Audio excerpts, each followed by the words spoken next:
السلام عليكم ورحمة الله وبركاته. ازيكم يا حبايب ميرو؟ عاملين ايه؟ يا رب جميعا تكونوا بألف خير. وحشتوني وحشتوني وحشتوني والله، وحشتوني جدا، وحشني المونتاج والتصوير وكل حاجة، بس للضرورة أحكام. وهنقول الأحكام دلوقتي والضرورة ايه هي. بس حطوا لايك للفيديو، واللي لسه ما اشتركش يشترك وينورني. وتعالوا شوفوا النهاردة لما الدنيا اتكربست عندي، ولقيت فجأة عندي 5 صنايعية في البيت. مفيش إمكانيات، مفيش وقت، مفيش صحة، مفيش نفس، مفيش أي حاجة خالص خالص خالص. عملت لهم عزومة بأقل من ربع تكلفتها لو هبعت أجيب الأكلة دي من بره، وكله في حلة واحدة. طلعت حلتي الجامبو بقى الكبيرة، أكبر حلة في الطقم واللي أكبر منها كمان. ويلا نشرح ونقول، بس نصلي على الرسول عليه أفضل الصلاة وأزكى السلام.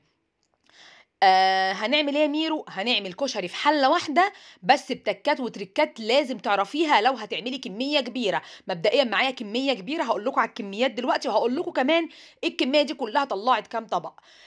بصوا، انا كنت شاريه كيلو بصل، خدت منه بصلايه واحده الاكله، يعني ده كيلو الا بصلايه، نقول كيلو بصل. ماشي، هنقطعه. هتضربيه في الكبه. المهم ان انا عايزاه جوانح زي كده، انا عملته على ايدي.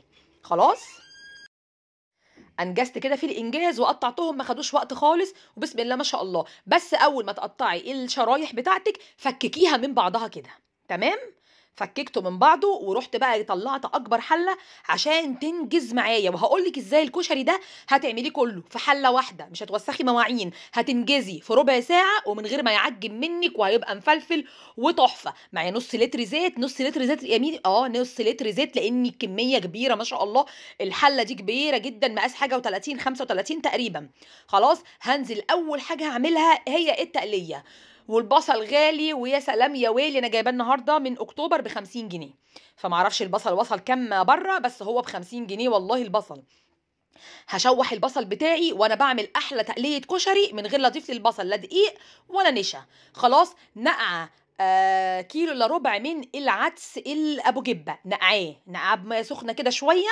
وده السر اللي خلاني انجزت بسرعه. خلاص، كيلو الا ربع يعني تقريبا 700 جرام عدس بجبه. خلاص، ومعايا كمان كيلو ونص من الرز، ومعايا كيلو من المكرونه المشكله. هعمل حله، بصوا مش قادره اقول لكم. ده كيلو ونص من الطماطم، عليهم 3 معالق من الصلصه. قلت على بال كده ما البصلايه بتاعتي تخش في الاحمرار، اضرب شفشق طماطم محترم. خلاص، انا ضربت شفشق تاني على فكره. يعني انا معايا كيلو ونص طماطم وثلاث اربع معالق صلصه.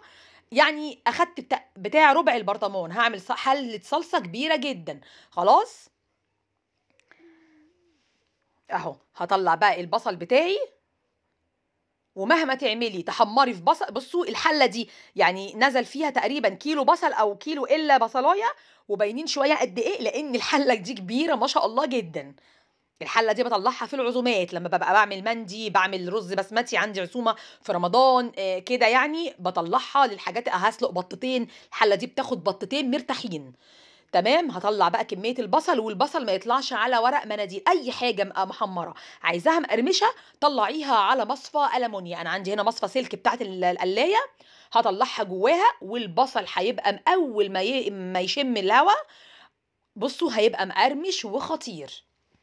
تمام، هصفي بقى، هجيب مصفة الشاي واصفي كل اطلع كل بقايا البصل من الزيت.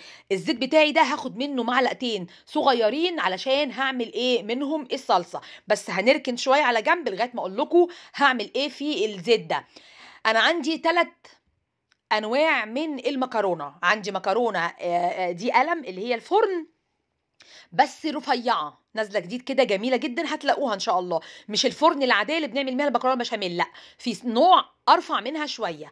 انا بقيت اخد من البرطمانات كده بالويم، لكن مجموع المكرونات اللي هحمرها كيلو من المكرونه. يبقى معايا كيلو من المكرونه المشكله، شويه مكرونه مرمريه الصغيره بتاعت الكشري، وشويه القلم الرفيع خالص ده، وشويه من الشعريه. ما رضيتش احط سباكيتي علشان ما اخليش الناس محتاسه مش عارفين ياكلوا بشوكه ولا بمعلقه. لما يكون عندك ضيوف او ناس عندك غربه عنك عن البيت يعني، ومش عارفه ايه يعني، بتكوني حريصه انك تعملي الحاجه اللي تريحهم مش تتعبهم.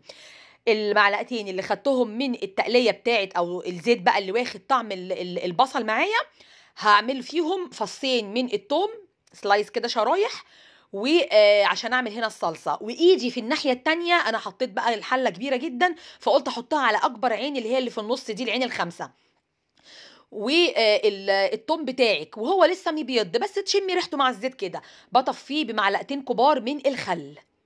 تمام يا جماعه؟ يبقى دي الصلصه بتاعه الكشري.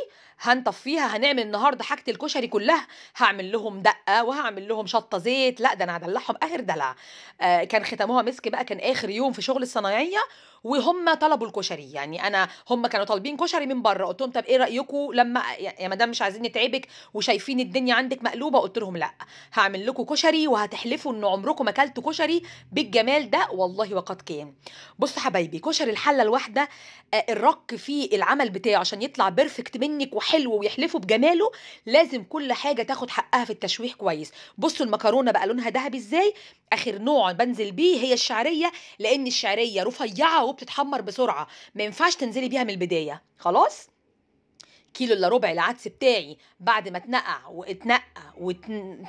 واتغسل بتاع نص ساعه منقوع كده بميه سخنه، اخر حاجه بنزل بيها بعد المكرونات، يعني بعد ما بشوح المكرونات بنزل بالعدس بتاعي اشوح. وهنا بدأ الموضوع يتقل على دراعي لان الحاجه كميتها كبيره. خلاص.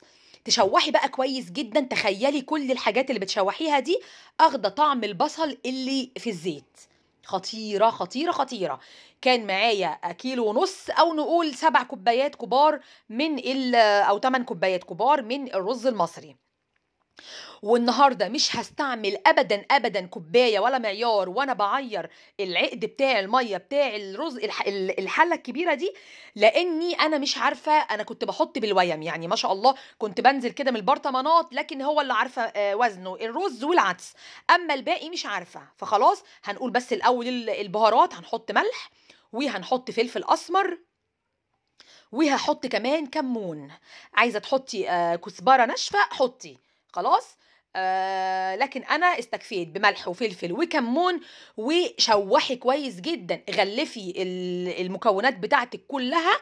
لما تسمعي صوت الحاجه في الحله كده بيخشخش، فهمتوني؟ تحسوا ان بيخشول معاكي وانتي بتقلبي. بصوا اهو بقول لكم بيخشول. طبعا الفيديو لو بصوت كنتوا هتسمعوا صوت شنيور وصوت دقاق وصوت شواكيش اللهم صل على النبي اللهم بارك يعني. الحمد لله على كل حال، مهما كان الحال الحمد لله. عقد الميه ايه يا ميرو؟ هتعملي ايه؟ انا بحط بالويم وبالحب وبالخبره كده وعمره ما بيجلي مني. طب انت بقى يا ست الكل هتعملي ايه في الموضوع ده؟ تجيبي المعلقه اللي بتاكلي بيها، المعلقه اللي بناكل بيها، وتسقطيها كده لغايه عنق المعلقه، تغطي الميه، هيبقى معاكي بيرفكت. خلاص. لقيته عايز شويه ملح، زودت ملح، لان لما يطلع الاكل دلع احسن ما يطلع حادق، مش هتعرفي تعالجيه يعني. حلة الكشري العملاقة بقى دي هسيبها الأول على نار عالية لما تتشرب المية، بعدين أهدي النار وأحط الشياطة. يلا نعمل شطة الزيت. شوية زيت وعليهم معلقتين 3 من الشطة الناشفة الأسواني. خلاص. وتفضلي تقلبي، ولو عندك حساسية من الحاجات دي وهتفضلي تكحكحي وتفضلي تعبانة وصدرك تعبك، يبقى يا تلبسي ماسك يا تخلي حد تاني يعملها غيرك، لان هي بتأذي جدا الصدر. تشويح الشطة الحامية في الزيت بجد بجد مؤذية، يعني انا قعدت اكح لما بلي صاحب. خلاص. تمام. خلصنا بقى كده. طبعا دي شطه خام سك، فمش هينفع ابدا ابدا حد يتحملها كده. اخدت مغرفه من الصلصه كانت بتتعمل على نار هاديه جنبي، ورحت نازله بيها على ايه؟ على الشطه بتاعتي دي. لا بيتحط لها ملح ولا بيتحط لها اي حاجه، هي كده شطه خام. دي شطه الزيت. خلصنا من شطه الزيت، يلا نعمل الدقه بقى. واحده تقول لي والله انت رايقه قوي يا ميرو، صناعيه ايه اللي عندك وعماله تعملي شطه ودقه يا جماعه ما هم برضو يعتبروا ضيوف وناس شقيانه. واي ضيف بيبقى موجود والله العظيم بيبقى بيستحق الكرم، يعني زي ما رسولنا الكريم قال. وكل ضيف بألف هنا وشفا على قلب اي حد كل حاجه من نصيبه، يعني بياخد من سيئات اللي في البيت ويخرج. وكفايه الدعوه الحلوه والكلمه الحلوه اللي بتاخديها، يعني لو هتحتسبيها حتى صدقه، انك اكلتي مثلا لمده 8 9 ايام مثلا كل يوم صنف صنايعيه. انا حقيقي والله العظيم عملت لهم كل ما لذ وطاب، بس والله ما كان ينفع اصور. كنت في وضع لا يرثى له. طبعا شفتوا وانا برغي انا عملت ايه. التوم عليه طشه الخل، وبعدين نص كوبايه ميه سخنه، وملح وكمون وكزبره. ادي الدقه اللي بنلاقيها في ازايز كده في المحلات. انا عملت لهم كبده وسجق، وطبخت مره، وعملت مكرونه وبانيه مره. يعني والله العظيم طبعا قعدوا عندي 8 ايام. انا مش فاكره من كتر ما انا عملت، مش فاكره عملت ايه ولا ايه ولا ايه. لكن ما كنتش بصور لاني فعلا مش قادره اصور، مش في مود تصوير والله العظيم خالص يا جماعه. لكن اللي صورته اهو نزلته. خلاص الصلصه بتاعتي اتسبكت على نار هاديه، نزلت بملح وفلفل وبابريكا وكمون وكزبره. طبعا انا عايزه اقول لكم اني والله العظيم الريحه كانت قلب الدنيا، والطعم كان خطير، وما خدش في ايدي ربع ساعه يعني، وما وسختش مواعين كتير. هي حله الصلصه والحله الكبيره اللي عملنا فيها كنا زمان حله رز، وحله مكرونه مسلوقه، وحله عدس مسلوق. وتلاقي بعد اكله الكشري دي المطبخ هيمشي من المواعين. بصوا بقى، انا قصدت اقلبه قدامكم عشان اوريكم هو قد ايه مفلفل وقد ايه، يعني حتى لو بتعملي حاجه كميتها كبيره بس ظابطه ميتها هتطلع معاكي 100 100 اهو. شطه بقى شطه ودقه وصلصه لوحدها وتقليه. ما كانش ناقص على كشري بره الا الحمص بس. ومعظمهم قالوا لي والله يا مدام احنا مش بناكل فيه حمص، اللي عنده القولون واللي معرفش ايه واللي. فادي اهو اخر الحاجه يعني لما عملتها حله والصلصه. ده انا هنا كنت غرفت، يعني كان في ناس كان ولادي جعانين انا غرفت لهم. هنا بقى الصنايعيه كانوا هما بيجمعوا بعض كده، يعني ايه، حتى لو كل واحد بيعمل شغلانه والتاني مش فاضي بيجمعوا بعض بصراحه، عشان بيقعدوا احلى حاجه بتجمعهم يعني هي اللقمه، بيحبوا ياكلوا قوي مع بعض. فانا بقى غرفت، عملت صينيه عشاء كبيره، وبسم الله ما شاء الله كانوا 5 أو 6 كمان في اليوم ده، واحنا في البيت 6. ما شاء الله الحله الكبيره دي بالمقدار اللي انا قلت لكم عليه عملت 12 طبق كشري. 12 طبق ايه حلو محترم يعني. مغروف هرم، مش 12 طبق الطبق قليل وحد يقول لك انا عايز كماله، لا خالص. العدس كتير فيه وجميل، ودي اكتر حاجه لفتت نظرهم. طبعا هم صناعيه وبياكلوا كتير من الشارع الكشري والحاجات دي، فقالوا لي والله يا مدام احنا بنبقى بندور على العدس، حرفيا بندور على عدس في طبق الكشري وعلى الرز. كل طبق الكشري اللي بنجيبه من الشارع بيبقى مليان مكرونه، وطبعا بيبقى مش بالجمال ده. والله العظيم حقيقي كانت حله كشري انا مش قادره اقول لكم. طبعا انا غرفت طبق، غرفت للولاد اتغدوا، وغرفت الطبق ده اللي انا بدوق منه ليا عشان انهي الفيديو بس. وبعدين بدات بقى اغرف لهم هم حله كشري كبيره وحلوه و12 طبق. احسبي لو هتجيبي طبق الكشري دلوقتي بره المحترم اللي يشبع راجل كبير بيخش له في 50 جنيه، وفي اماكن بتبيعها ب 60 كمان. فلو هتجيبي 12 طبق كشري يعني عايزه كارد عايزه كارد من البنك عشان تعملي 12 طبق كشري، ومش بالنظافه ولا الجمال ده. اتمنى الفيديو يكون عجبكم، واتمنى يا رب ما تاخرش عليكم تاني في الفيديوهات. ان شاء الله نعمل مع بعض فيديوهات حلوه اليومين اللي جايين، ودعوه حلوه منكم كده. وشكرا جدا للمشاهده ولللايك اللي هتحطيه دلوقتي حالا ميرسي جدا. سلام عليكم، باي باي.